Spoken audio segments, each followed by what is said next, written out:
Radio Raheem here with Virgil Hunter at home at the gym that you built with Andre Ward. It's a beautiful place, man. I appreciate their hospitality. Talk to me about what it's like to have your star athlete, your first real fighter that was successful to get a world title, to be in the ring and feeling good again. It was a good start, coming out of the garage like he did and going straight to #1. That's what the plan was. We succeeded.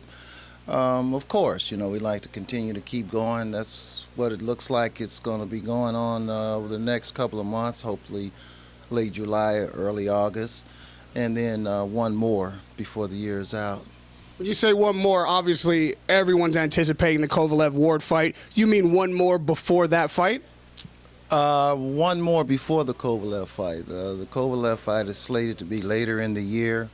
I don't know if they have an exact date, but that's what the talk is. But we do have one more fight to fulfill before that one takes place. Now, with Mayweather gone, now Pacquiao officially gone, the #1 spot, it seems that Andre Ward's name for all boxing real aficionados tops that list. Do you agree, first of all? And secondly, what does it require for Ward to maintain that status of #1 pound for pound in this era when everybody's gunning for it?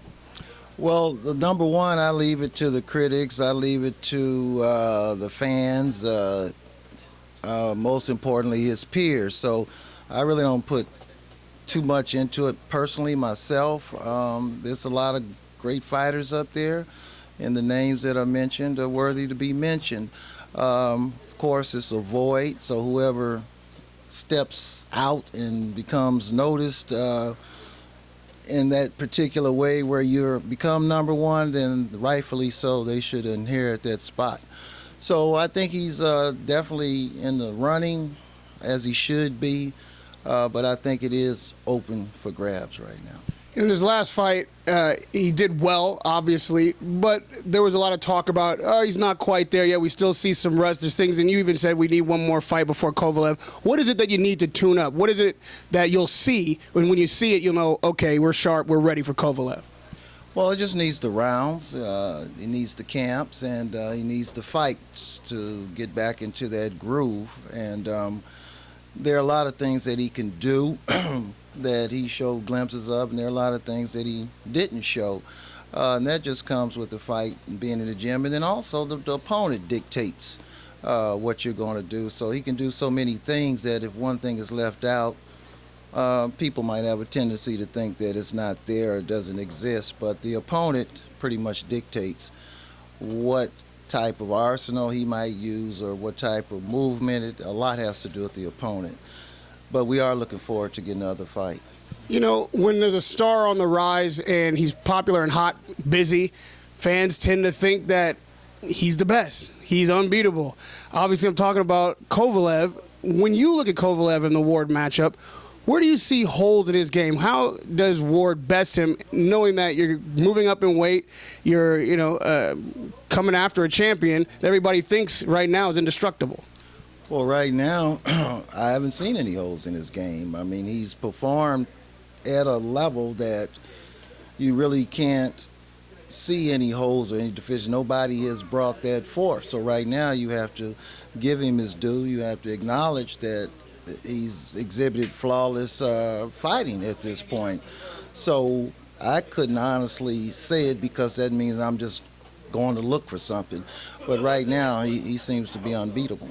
Well, the next big fight you have in the ring is only a couple weeks out now. It's an uphill battle. I don't think anybody would disagree with that. When you see Amir Khan, and as it always is, when a fight's announced, everybody weighs in on their opinion.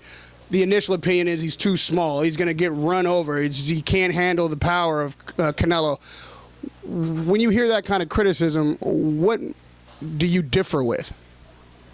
Nothing really, because it's expected. I mean, that's a fight that when it was announced, you can almost predict what's going to be said based on what the combatants have done in their career. So that one's pretty much self-explanatory.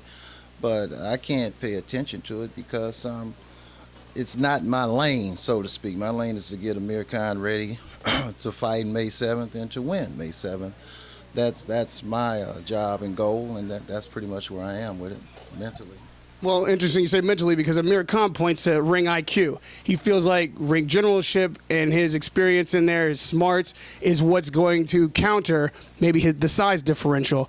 Is that something that you're working on, and how do you work on being intelligent, really? Well, quite naturally, he's going to have an IQ that night in order to be successful. And the IQ he uses should be very simple. I mean, don't get hit and hit back. So that calls for focus, and I think that if he's in tune and focused, that he should be okay. I think that's what it boils down to. What we saw in there in the ring workout, a lot of jabs, a lot of movement. Khan cited Mayweather's game plan. He talked about Lara. These are very defensive fighters. But Khan naturally likes to stand in the pocket and throw combinations. Are you working him to kind of mirror the more defensive style, or is he going to be able to stand in the pocket with Canelo, in your opinion? Well, you know, his defense has to come in ways that it's going to work for him. You can be defensive, but you have to be defensive for the right thing at the right time. So that's pretty much what we're focusing on: where to be, where not to be, when to, when not to. So I think as long as he understands that, which he's exhibiting in camp that he does, I think that Amir can bring that fight up that all great fighters have in them, the one that the public's never seen before, and one that where it's been. So I think he's pretty close to that. So we'll just see May 7th. You're known as a mastermind when it comes to Andre Ward, when it comes to being able to talk to your fighters, get into their heads mentally, and allow them to achieve their potential. When you talk to Amir Khan, preparing for this fight, that he seems to be such a big underdog, what kind of mental preparation does it go into a guy who's a little smaller, an underdog, has, some knockout on his record to overcome? All this stuff has to be swimming around his head. How do you keep him focused and make him believe he can win this fight and meet this challenge? Well, because he's already exceeded expectations in his career. I mean, to win a silver medal at the Olympics at 17 that's pretty significant. It says a lot, and he's competitive, and it shows. Of course, he's had some setbacks, but I think if we really acknowledge him, some of his setbacks, he made some decisions. He got caught up early, I believe, in the Garcia fight, got caught up in the dad's game. In the Prescott fight, I don't attribute that loss to him at all, because me personally, I wouldn't have took that fight at that stage in his career. So there are a lot of things that you can look at and say, well, maybe this is why this happened, that happened. But I have to deal with him from the point that he and I connected up to this point. And I feel that mentally he has come a long way as far as understanding the game, what he can and cannot do, and not just rely on his God-given physical gifts. You're a very busy trainer. Even before we see Amir Khan in the ring, we're going to see Andre Berto in the ring, and he's coming off a loss to Floyd Mayweather. Even as great as Floyd is, it's tough for any competitive athlete to take a loss. Now he's trying to avenge another loss. What kind of preparation did you guys put together to face Ortiz again, and did it require a time for him to get over the Floyd loss, or was that just something he could do seamlessly? Well, this particular fight, I don't think it calls for any preparation. I think it's right there, said and done. And the main thing that I did for this camp with him was get him in great physical condition. They've seen each other. It's a storyline behind it. Really, it's my job in a situation like this to get him prepared to fight however which way he's going to show up that night. So I have told people, tune in on this one. I think it's personal. I think it's going to be a war. I think it's going to be a fight for the fans. We all expect a fight.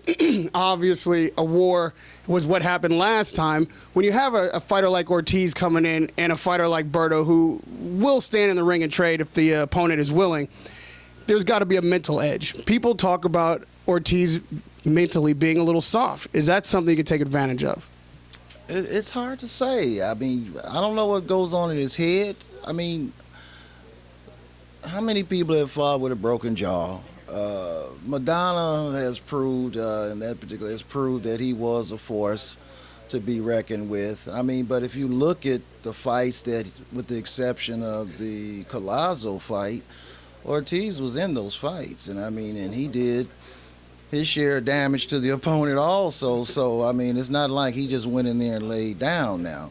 So I mean, he's taken very seriously, like he should be, and he's a force in it. I mean, he's had some setbacks, but that doesn't mean he's not capable. So I have to, focus on his capabilities as if he's never lost a fight in order to just help Berto the best that I can. And lastly, you've got these 3 big fights coming up. We've got Andre Ward Kovalev, we've got Amir Canelo, and we've got Berto Ortiz. If you had to pick one, if you had to bet the whole gym, the whole farm on one of those fights, which one would it be?